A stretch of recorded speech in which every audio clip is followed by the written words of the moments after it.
حضرت حکیم لقمان رحمت اللہ علیہ نے فرمایا، جس طرح پست گدھے پر ہر کوئی چڑھ جاتا ہے، اسی طرح نالائق اور نرم مزاج شخص پر سب حکومت کرتے ہیں۔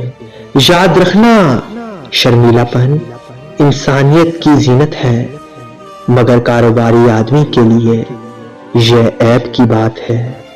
یاد رکھنا، جب الفاظ ختم ہو جاتے ہیں تو انسان اکثر سچ بولنا شروع کر دیتا ہے۔ آپ نے فرمایا، عقل مند لوگ احمقوں سے کبھی تکرار نہیں کیا کرتے، اور آپ نے فرمایا، موٹاپے کا دشمن صرف ایک ہی پھل ہے، اگر وہ روز کھایا جائے تو موٹاپا ختم ہو جائے گا، اور وہ پھل ہے کہ روزانہ کچا لیمو استعمال کیا جائے۔